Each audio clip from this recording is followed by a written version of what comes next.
Hello everyone, welcome to fitter study channel. और मैं हूं आपका fitter instructor Romesh Bisen from Wainganga ITI Garra Balaghat. Student, पिछले वीडियोस में हमने 23 एक्सरसाइज कंप्लीट किया हुआ है। आज के इस वीडियो में एक्सरसाइज नंबर 24 एंड 25 एक्सरसाइज की बात करेंगे, जिसमें एक्सरसाइज में रेडियस गेज जो गेज होते हैं उससे रिलेटेड कुछ क्वेश्चंस पूछा जा रहा है।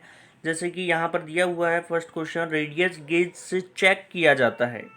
रेडियस गेज से क्या चेक करेंगे? केवल भीतरी त्रिज्या, केवल बाहरी त्रिज्या, बाहरी और भीतरी त्रिज्या और बिना शुरुआत की आयामी त्रिज्या। तो स्टूडेंट, जो रेडियस गेज होता है जिसमें आउटर एंड इंटरनल जो ब्लेडें होती है उससे हम बाहर की और भीतर की रेडियस को माप सकते हैं या चेक कर सकते हैं। क्वेश्चन नंबर 2 दिया हुआ है कि यहाँ पर एक फिगर के माध्यम से दिखाया जा रहा है कि चित्र में दिखाई गई रेडियस चेकिंग व्यवस्था का नाम बताइए। सबसे पहले यहाँ पर एक जॉब है और इस हाथ में एक गेज है जिसे रेडियस गेज कहा गया है। तो रेडियस गेज क्या काम कर रहा है? मिलिंग के द्वारा बनाए कॉर्नर रेडियस या मिलिंग के द्वारा बनाए बाहरी रेडियस, टर्निंग के द्वारा बनाए अंदरूनी फिलेट रेडियस, या फिर डी ऑप्शन है टर्निंग के द्वारा बनाए बाहरी फिलेट रेडियस। तो स्टूडेंट, यहाँ पर देखिए आप, ये जो भाग है ये बाहरी रेडियस दिखाई दे रहा है और ये जो जॉब है ये एक मिलिंग मशीन में फंसा हुआ जॉब दिखाई दे रहा है। तो इसका जो राइट आंसर हो जाएगा वह होगा हमारा ऑप्शन बी, जो कि मिलिंग के द्वारा बनाए हुए बाहरी रेडियस होगा। क्वेश्चन नंबर 3 पूछा जा रहा है कि 1 mm के स्टेप के साथ रेडियस और फिलेट गेज की रेंज बताइए। तो 1 mm के स्टेप के साथ रेडियस और फिलेट गेज की रेंज कितनी होगी? वह होगी 1 से 7 mm, 1 से 100 mm, 7.5 से 15 मिलीमीटर या 15.5 से 25 मिलीमीटर। तो स्टूडेंट, जो 1 mm के स्टेप के साथ जो रेडियस और फिलेट गेज की जो रेंज होती है वह होती है 1 से लेकर के 100 मिलीमीटर तक। स्टूडेंट, यदि आपको वीडियोस अच्छी लग रही हो तो प्लीज़ आप इस वीडियो को सब्सक्राइब कर लीजिए ताकि आने वाले नोटिफिकेशन आपको प्राप्त हो सके और नए वीडियो मिल सके आपको। ओके स्टूडेंट, क्वेश्चन नंबर 4 पूछा जा रहा है कि चित्र में दिखाई गई गतिविधियों के नाम बताइए। यहाँ पर क्वेश्चन नंबर 4 है और इसमें दिखाई गई गतिविधियों के नाम बताना है कि क्या किया जा रहा है। सबसे पहले एक ये जॉब है और यहाँ पर एक गेज दिया जा रहा है। सेकंड भी, ये भी एक जॉब है और यहाँ पर इसकी जो त्रिज्या है वह अंदरूनी त्रिज्या को मापा जा रहा है या बाहरी त्रिज्या को, ये दिखाना है। और यहाँ पर इसका ये मैग्नीफाइंग करके दिखाया जा रहा है। तो इसके ऑप्शंस देख लेते हैं हम। क्वेश्चन नंबर 4 के ऑप्शन दिया हुआ है यहाँ पर कि गेज के समान त्रिज्या, गेज के समान त्रिज्या की जांच। बी ऑप्शन है कि गेज से बड़े त्रिज्या की जांच। और सी ऑप्शन है गेज से छोटे त्रिज्या की जांच। और डी ऑप्शन है कार्य बेमेल यानी कि मिसमैच, यानी कि बिना मैच के होने की जांच। तो यहाँ पर क्या किया जा रहा है स्टूडेंट? ऑप्शन नंबर ए में आप देख सकते हैं कि गेज के समान त्रिज्या की जांच की जा रही है। क्वेश्चन नंबर 5 दिया हुआ है कि BIS के अनुसार फीलर गेज के कितने सेट होते हैं? फीलर गेज जो कि दो मिलने वाले पार्ट्स के बीच का गैप चेक करने का काम करता है या क्लियरेंस जांचने का काम करता है, इसे गैप गेज या क्लियरेंस गेज भी कहा जाता है। तो वह कितने सेट में उपलब्ध होते हैं? 2 दिया हुआ है, 3 दिया है, 4 दिया है और डी ऑप्शन में 5 दिया हुआ है। तो जो फीलर गेज होता है वह 4 सेट में उपलब्ध होते हैं। यहाँ पर देख सकते हैं हम, ऑप्शन नंबर सी जो दिया हुआ है वह हमारा राइट आंसर होगा। क्वेश्चन नंबर जो 6 पूछा जा रहा है वह पूछा जा रहा है कि फीलर गेज लाभदायक है। किस में लाभदायक है? चौड़ाई को माप लेने में, या ऊंचाई को मापने के लिए, लंबाई को मापने के लिए, या दो मेटिंग पार्ट्स के बीच का अंतर चेक करने के लिए। जी हाँ स्टूडेंट, ये दो मेटिंग जो पार्ट्स होते हैं, जैसे क्रैंक या शाफ्ट जो होती है, या पिस्टन या शाफ्ट, दोनों के बीच के अंतर को जांचने का काम करता है। तो फीलर गेज का यह लाभ है, आप नोट करते चलिए। क्वेश्चन नंबर 7 पूछा जा रहा है कि ड्रिल गेज के द्वारा जांच किया जाता है। ड्रिल गेज के द्वारा हम क्या जांचते हैं? क्या ड्रिल की लंबाई को जांचा जाता है, या ड्रिल का व्यास, ड्रिल का पॉइंट एंगल, या ड्रिल के शंख का साइज? तो ड्रिल गेज जो होते हैं वह कुछ इस तरह से बना होता है, और यहाँ पर अलग अलग साइज के क्या बने होते हैं, सुराग बने होते हैं। तो इससे हम ड्रिल का व्यास को हम चेक करने का काम करते हैं, जो कि ऑप्शन बी में दिया हुआ है। क्वेश्चन नंबर 8 पूछा जा रहा है कि सेंटर गेज बने होते हैं। सेंटर गेज किसके बने होते हैं? प्रायः गेज का जो मटेरियल आता है वह कई बार ऐसे क्वेश्चन भी आते हैं कि गेज किस धातु के बनते हैं। तो यहाँ पर ऑप्शन में दिया हुआ है तांबा दिया है, जिसे हम कॉपर कहते हैं, मृदु इस्पात यानी माइल्ड स्टील, एल्यूमिनियम और स्प्रिंग स्टील। तो सेंटर गेज की बात हो रही, तो सेंटर गेज किसके बने होते हैं? ये बने होते हैं स्प्रिंग स्टील के। और नॉर्मली यदि गेज की बात पूछा जाता है तो वहाँ पर आपको एलॉय स्टील टिक करना है। नेक्स्ट क्वेश्चन है क्वेश्चन नंबर 9। जब टेपर्ड थ्रेड काटी जाती है तो सेंटर गेज का उपयोग, यहाँ उपनियाग दिया हुआ है स्टूडेंट, तो इसका हम उपयोग लिख सकते हैं। उपयोग कटिंग को सेट करता है। तो यहाँ पर ऑप्शन देख लेते हैं कि टेल स्टॉक की ओर झुकाव, हेड स्टॉक की ओर झुकाव, केंद्र रेखा से ऊपर झुका हुआ, या डी कार्यखंड की अक्ष के साथ वर्ग में रहना। तो कार्यखंड यानी कि जॉब हो गया, अक्ष मीन्स एक्सल, और वर्ग एक्सल हो गया। तो यहाँ पर आप क्वेश्चन को सबसे पहले समझिए कि जब टेपर्ड थ्रेड काटी जाती है, टेपर्ड का मीनिंग कुछ इस तरह से होगा। यहाँ पर ऐसे जॉब में जब टेपर्ड थ्रेड कटती है तो सेंटर गेज का उपयोग कटिंग को कैसे सेट करता है? तो यहाँ पर जो आपको डी ऑप्शन दिख रहा है वह राइट आंसर हो जाएगा कि कार्यखंड की अक्ष के साथ वर्ग में रहना। क्वेश्चन नंबर 10 यहाँ पर देखते हैं हम कि यहाँ पर एक क्वेश्चन दिया हुआ है कि चित्र में दिखाए गए गेज का नाम बताना है, जो कि यहाँ पर दिखाई दे रहा है। और इसे हम जूम करके देख सकते हैं स्टूडेंट कि ये किस प्रकार का चित्र है, आपको दिखाई दे रहा है। तो ये किस प्रकार का चित्र है, बहुत ही मोस्ट इम्पॉर्टेंट है कि ये कौन सा चित्र होगा। तो इसे हम कहते हैं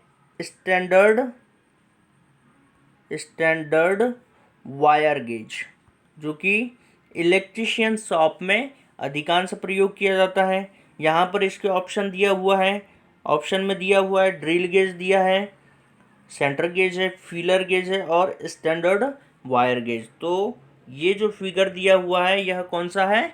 स्टैंडर्ड वायर गेज, जिसमें कि यहाँ पर अलग अलग साइज के होल बने हुए हैं, जिससे कि आप अलग अलग वायर का साइज जांच सकते हैं। यहाँ पर कई बार इंच में भी माप दी होती है। ये देखिए स्टूडेंट, यहाँ से स्टार्ट हुआ है, इस तरह से कई सारे होल बने हुए हैं, और ये यहाँ पर एक जॉब भी दिखाई दे रहा है। इस प्रकार से स्टूडेंट एक्सरसाइज नंबर आपने 24 एंड 25 देखा। अब हम एक्सरसाइज नंबर 26 की बात करेंगे, जो कि एक्सरसाइज नंबर 26 में एक फिर से इंस्ट्रूमेंट दिखाई दे रहा है कि इंस्ट्रूमेंट का नाम क्या है। सबसे पहले तो इस इंस्ट्रूमेंट के बारे में आपको पता होना चाहिए कि इस इंस्ट्रूमेंट को क्या कहा जाता है। तो ये जो इंस्ट्रूमेंट दिखाई दे रहा है इसे हम कहते हैं डायल कैलिपर। यहाँ पर क्वेश्चन में भी दिया हुआ है कि चित्र में दिखाए गए डायल कैलिपर का माप बताइए। तो इसके बारे में हम कुछ बात करेंगे कि ये डायल कैलिपर किस प्रकार की माप लेता है। यहाँ पर देखिए स्टूडेंट, ये डायल कैलिपर है, जो कि इसका जो डिज़ाइन होता है वर्नियर कैलिपर की तरह ही होता है, इसमें भी जॉ बने होते हैं, ये आउटर जॉ कहलाते हैं और ये इनर जॉ। सिर्फ अंतर इतना होता है कि इसमें मेन स्केल तो होता ही है, परंतु वर्नियर स्केल के स्थान पर यहाँ पर एक डायल बना होता है, जो कि आप यहाँ फिगर में आप देख सकते हैं। उसके बाद में इससे यहाँ पर ये जो सुई जो दिखाई दे रही है, इसे डायल हेड कहा गया है। उसके बाद ये पूरा का पूरा इसे यहाँ पर कैलिपर डायल कहा गया है, और ये जो होते हैं ये मेन स्केल या बीम स्केल इसको कहा गया है। अब स्टूडेंट यहाँ पर रेक और पिनियन की जो बात कर रहे हैं हम कि यह किस प्रकार से चलता है, तो आप ये टीथ जो देख रहे हैं इसे हम क्या कहेंगे, रेक। और यहाँ पर एक छोटा सा गियर होता है, उसे पिनियन कहा जाता है। इसका जो मेजरमेंट होता है वो मेजरमेंट किस प्रकार से लिया जाता है, यहाँ पर दिया हुआ है इसका मेजरमेंट। जैसे कि डायल कैलिपर का मापना, डायल कैलिपर का मापना यहाँ पर दिया हुआ है, आप देख सकते हैं कि बीम स्केल रीडिंग 25 मिलीमीटर पढ़े और डायल के हाथ से दिखाए गए रीडिंग को जोड़े। यानी कि ये जो भाग है ये इसके 24 भाग दिखाई दे रहे हैं, और ये 0.05 जो मिलीमीटर है ये इसका लिस्ट काउंट है। तो इसको क्या किया गया है, यहाँ मल्टीप्लाई कर दिया गया है, और इस तरह से 25 प्लस 1.2 mm इक्वल 26.2 mm यहाँ पर रीडिंग लेकर के आ गया है। तो इस तरह से स्टूडेंट आप भी रीडिंग को ज्ञात कर सकते हैं। तो यहाँ पर तो स्टूडेंट अभी जो हमने फिगर देखा, तो फिगर में हमको सारा डिस्क्रिप्शन दिखाई दिया, तो उसके अकॉर्डिंग यहाँ पर इसका मेज़रमेंट करके दिखाना है कि माप कितनी होगी। तो यहाँ पर देखते हैं इसका जो पॉइंटर है, डायल पॉइंटर, ये कितना है 25 और 26, यानी कि यह इस तरह से रीडिंग को लिया जा रहा है। तो यहाँ पर इसकी जो माप होगी यह 26 होगी, और 0.2 यानी कि ये जो भाग है यह 0.2 में लिया गया है। तो इस प्रकार से इसकी जो रीडिंग होगी 26.2 मिलीमीटर। तो यहाँ पर आप जो डी ऑप्शन देख रहे हैं वह क्या होगा, राइट आंसर होगा। क्वेश्चन नंबर अगले के लिए हम नेक्स्ट एक्सरसाइज को करते हैं। यहाँ पर नेक्स्ट एक्सरसाइज पूछा जा रहा है, एक्सरसाइज नंबर 27, जो कि दिया हुआ है कि डिजिटल कैलिपर की शून्य सेटिंग की जाती है। डिजिटल कैलिपर आपने देखा है कि डिजिटल कैलिपर किस प्रकार के होते हैं। तो डिजिटल कैलिपर में एक काउंटर लगा होता है जिसमें डिजिट बने होते हैं, जैसे कि कोई भी क्लॉक होती है वह डिजिटल क्लॉक होती है, डिजिटल के अकॉर्डिंग उसमें डिजिट दिखाई देते हैं, तो उसे हम डिजिटल कहते हैं। तो डिजिटल कैलिपर की शून्य सेटिंग किस प्रकार की जाएगी, बाहरी जबड़े अलग हो, या डिस्प्ले ऑन करने के दौरान, या फिर बाहरी जबड़े इकट्ठे हो, या मूवेबल जॉ बीम के मध्य हो। तो यहाँ पर स्टूडेंट दिया हुआ है कि बाहरी जबड़े जब इकट्ठे होते हैं तब ही उसकी क्या की जाती है, शून्य सेटिंग की जा सकती है। अब वो कैसे की जाती है शून्य सेटिंग, यहाँ पर हम फिगर के माध्यम से आपको बताना चाहूँगा मैं कि इस प्रकार से इसके जॉ होते हैं जो कि दोनों आपस में जुड़े हुए हैं, और ये इस तरह से इसकी जो रीडिंग होगी क्या होगी, शून्य रीडिंग होगी, जिससे कि कोई भी किसी भी प्रकार की गलती नहीं हो सकती है। तो उसी कंडीशन में हम क्या करते हैं, जब बाहरी जबड़े क्या होते हैं इकट्ठे हो तब ही हम उसकी शून्य सेटिंग कर सकते हैं। नेक्स्ट एक्सरसाइज यहाँ पूछा जा रहा है, एक्सरसाइज नंबर 28, जो कि बेसिक फिटिक्स से ही रिलेटेड है। तो यहाँ पर दिया हुआ है कि एक डिजिटल माइक्रोमीटर की शुद्धता सामान्य माइक्रोमीटर से अधिक है। तो सबसे पहले हम डिजिटल माइक्रोमीटर को देखते हैं। ये जो दिखाई दे रहा है स्टूडेंट ये फिगर में, ये है डिजिटल कैलिपर, जो अभी हमने एक्सरसाइज नंबर 27 में कैलिपर की बात किए थे। तो ये इसके दो क्या होते हैं, जॉ होते हैं, आउटर जॉ कहलाते हैं।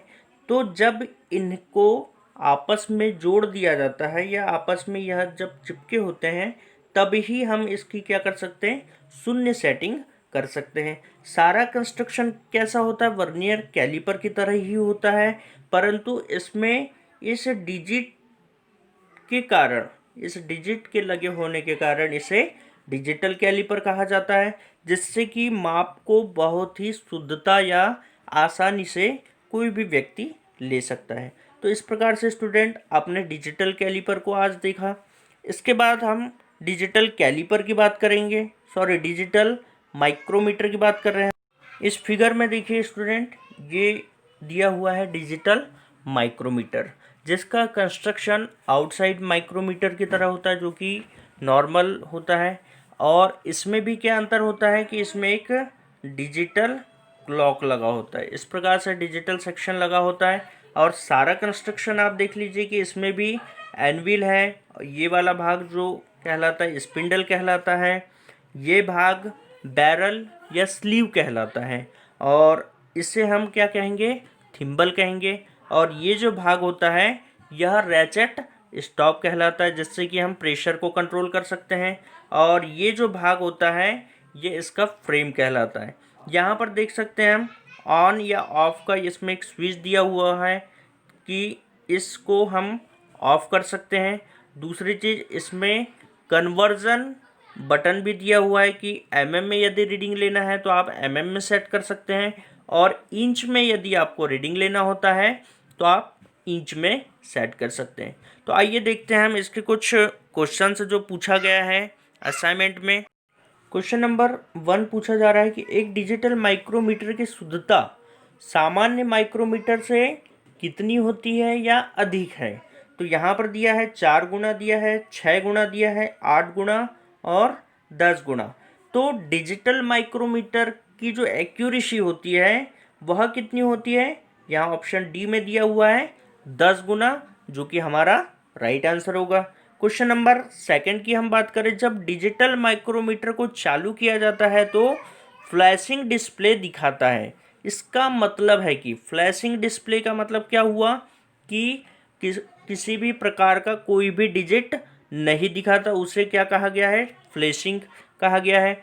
तो क्या होगा, शॉर्ट सर्किट, बैटरी खत्म हो गया है, या फिर बैटरी ठीक है, या बैटरी जोड़ से खराब संपर्क। तो स्टूडेंट, जब आपकी जो ऑटोमेटिक जो वॉच होती है, डिजिटल वॉच होती है, उसमें क्या होता है, जब सेल ख़त्म हो जाते हैं, जैसे बैटरी कहा गया है, तो क्या होता है, वो बंद हो जाती है, उसमें किसी भी प्रकार का कोई भी डिजिट नहीं दिखाता।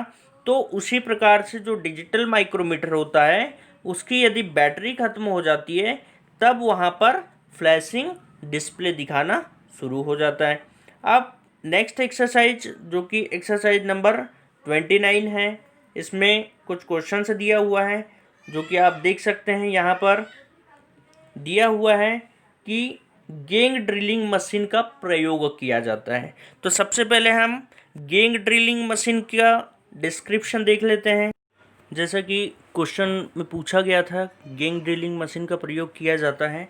तो गैंग ड्रिलिंग मशीन होती है स्टूडेंट इस प्रकार से, जिसमें एक गैंग के रूप में, यहाँ पर ड्रिल मशीन की संख्या देख सकते हैं आप, यहाँ पर 4 ड्रिल मशीन आपको दिखाई दे रही है, और एक लंबा वर्क टेबल होता है जिस पर ये फिट की जाती है। और उसी के बाद में आप ये जो दूसरा फिगर जो आप देख रहे हैं, ये जो ड्रिल मशीन है इसे मल्टी स्पिंडल ड्रिलिंग मशीन भी कहा जाता है।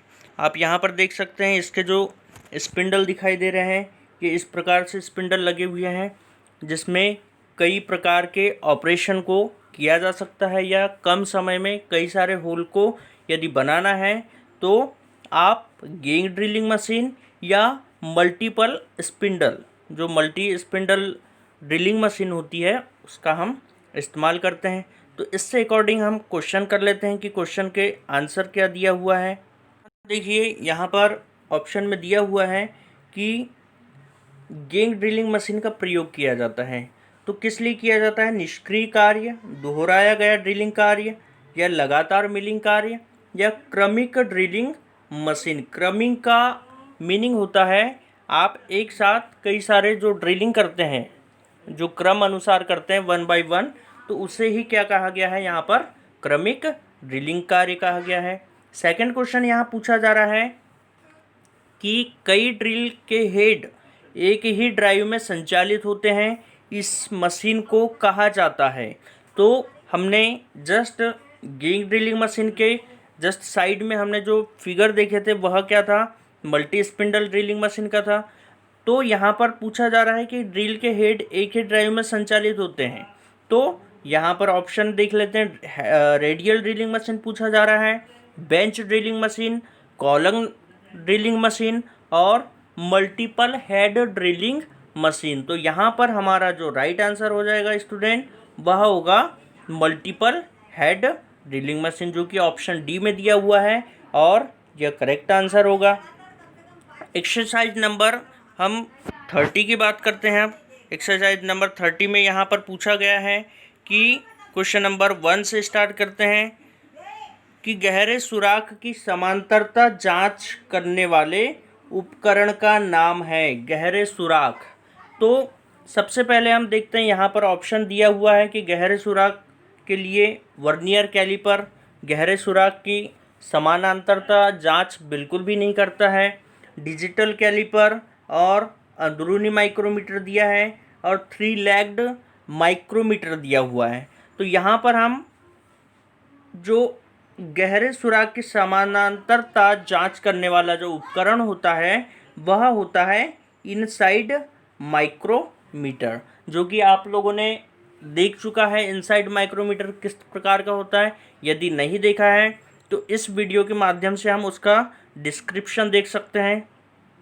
यहाँ पर आप देख सकते हैं स्टूडेंट, इसमें सारा डिस्क्रिप्शन दिया हुआ है कि आंतरिक माइक्रोमीटर, जैसे कि इनसाइड माइक्रोमीटर कहा गया है, यह क्या है, एक सूक्ष्ममापी यंत्र है जो 0.01 mm की यथार्थता से मापता है, यानी कि इसकी जो एक्यूरेसी होती है 0.01। अब इसका जो पर्पस होता है, क्या उद्देश्य होता है कि आंतरिक माइक्रोमीटर का प्रयोग छिद्रों के व्यास को मापने के लिए किया जाता है।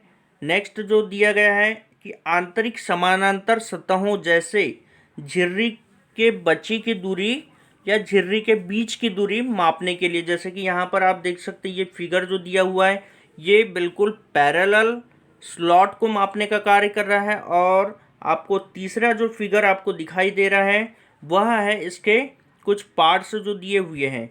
सबसे पहले हम देखते हैं कि इसका ये वाला भाग जो कहला रहा है यहाँ पर हैंडल है।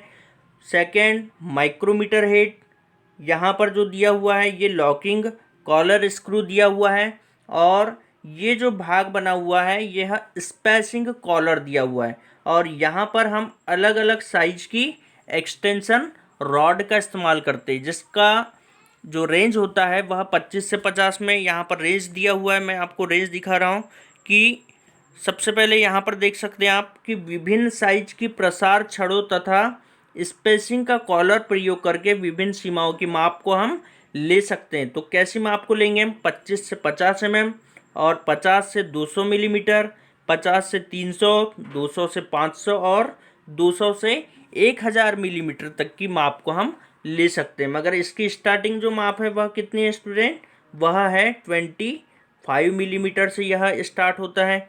तो आइए इसके क्वेश्चन देख लेते हैं।